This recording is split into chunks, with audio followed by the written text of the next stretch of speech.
हमारा तो कोई काम ही नहीं रह गया। इसलिए मेरे भाई सुधांशु भाई, आप बहुत अच्छे वक्ता हैं, बोलिए मगर तथ्यों के साथ बोलिए। रशीदी साहब, आप सुन नहीं पाए, आप क्या बोल रहे हैं? आप तो अपनी बात में कर रहे हैं, आपने सुना नहीं। सरकार मंदिरों का पैसा लेती है और धर्मार्थ कार्य विभाग है जिसमें वो पैसा आता है और उसी का पैसा खर्च हो रहा। भाई मंदिरों पे आ गया, ये मंदिरों से लिए गए पैसे पे खर्चा होता है। और आपको पता है सब जो झूठ परोसा जाता है मीडिया में कि तिरुपति मंदिर में इतने 100 करोड़ की संपत्ति, कहना चाहिए तिरुपति मंदिर से सरकार ने पाए, मीनाक्षीपुरम मंदिर से इतने 100 करोड़ सरकार ने पाए। और आपने जो बात कही, अब एक बात के लिए राशिद जी को बधाई दूंगा, जब इन्होंने कहा आप लोग सब्सिडी के नाम पे लूटते थे, तो राशिदी साहब ये आप कौन था? हमारी सरकार ने तो बंद कर दिया था।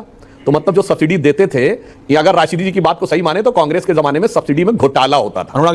10 एमएलए आए तो बनेंगे किंग मेकर, हमारी मर्जी के बिना कोई तख्त पर नहीं बैठ पाएगा, ये भी कहा अकबरुद्दीन ओवैसी। ये बात तब कह रहे हैं जब महाराष्ट्र में एआईएमआईएम 16 सीटों पर चुनाव लड़ रही है।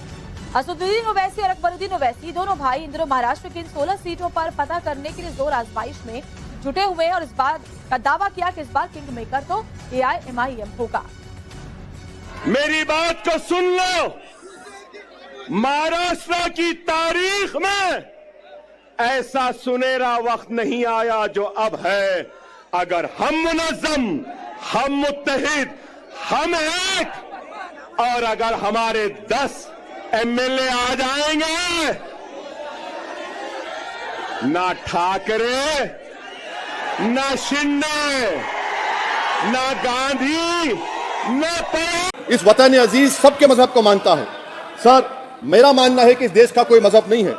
क्या ये सरकार 22 जनवरी का पैगाम देकर यह बताना चाहती है कि एक मजहब को दूसरे मजहब के मानने वालों पर गलबा और कामयाबी मिली?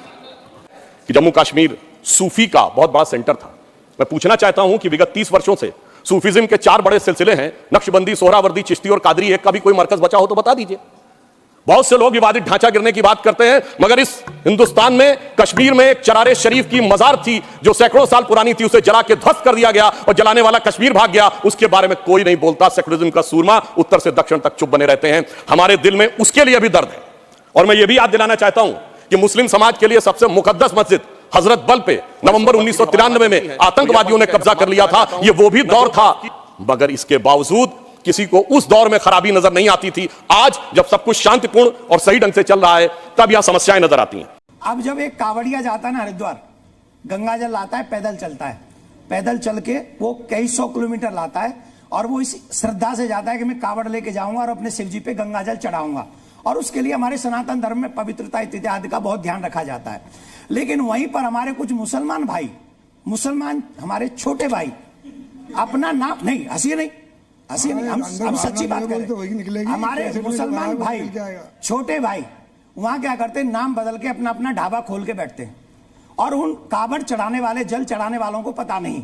मैं आपके चैनल के माध्यम से एक निवेदन करना चाहूंगा सरकार को भी और हमारे बड़े छोटे भाई साहब को भी, ये अपने समाज में ये कहें कि आप ढाबा जरूर खोलिए, लेकिन हमारे भाई, बड़े भाई जो है उनके साथ विश्वासघात मत करिए। अपने नाम से लिखिए, जिनका मन होगा वो तुम्हारे यहाँ पिएंगे और जिनका मन नहीं होगा वो नहीं पिएंगे, नहीं खाएंगे तुम्हारे। चीज एग्जिस्ट करती है उसे उसकी एग्जिस्टेंस माननी नहीं है। राम एग्जिस्ट करते थे, उनकी भूमि एग्जिस्ट करती थी, उस चीज की एग्जिस्टेंस माननी नहीं है।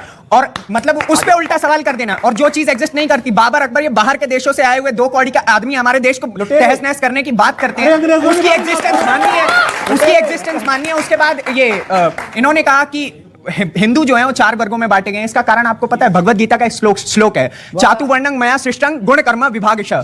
गुण और कर्म चारों वर्गों का, अगर मेरे काम शूद्र वाले हैं तो मैं ब्राह्मण नहीं कहलाऊंगा। अगर मैं असलियत में ब्राह्मण हूं, पैदा ब्राह्मण हूं, काम शूद्र वाले हैं तो मैं शूद्र हूं। और अगर आपके कर्म ब्राह्मण वाले और आप शूद्र हैं तो आप ब्राह्मण माने जाएंगे। यह है भारत का भविष्य, जो मॉडर्न एजुकेशन के साथ साथ अपनी आध्यात्मिक एजुकेशन को, वो भी गीता को, वो भी सबसे पुरातन ग्रंथ के ज्ञान को साथ में लेके चलता है। ये लोग जो बांटते हैं ना कि ये उपवर्ग है, ये छोटे लोग हैं, ये बड़े लोग हैं, ये है गीता का ज्ञान, इसको कहते हैं वर्ण व्यवस्था। पाकिस्तान और इंडिया एक साथ आजाद हुए, बल्कि पाकिस्तान एक दिन पहले आजाद हुआ था। लेकिन ये विभाजन की राजनीति, ये नफरत की राजनीति ने पाकिस्तान को तबाह कर दिया। हिंदुस्तान को वही लेके जाना चाहते हैं, नहीं जाने देंगे। हमारे साथ जो देश आजाद हुए कहां थे? चाइना 49 में आजाद हुआ, कहां खड़ा हुआ था? हम कहां खड़े थे सन 2000 तक? ये बताइए, इजराइल इतना सा देश 14 अगस्त 14 मई 1948 को बना, वो कहां खड़ा था, हम कहां खड़े थे। नॉर्थ और साउथ कोरिया डिवाइड हो गया था, साउथ कोरिया कहां खड़ा था, हम कहां खड़े थे। जर्मनी डिवाइड हो गया था, जर्मनी कहां खड़ा था, हम कहां खड़े थे। जापान तबाह हो गया था, वो कहां खड़ा था, हम कहां खड़े थे। अब हम आए हैं, बोल के रह जाते हैं। हाँ, अब ये बात इन्होंने जात की बात कही तो मैं ये भी कहना चाहता हूं, इनके दिल में जिन्ना है। नहीं, ये तो मूर्तिमान स्वरूप है, साक्षात, इसमें कोई 19-20 नहीं है। अब दूसरी बात मैं कहता हूं, आपने जात की बात कही, देखिए यही मैं कहना चाहूंगा, एक बहुत अजीब बात है, जब हिंदू समाज की बात आए तो ब्राह्मण, ठाकुर, दलित, यादव, जाट, कुर्मी सब हो जाते हैं।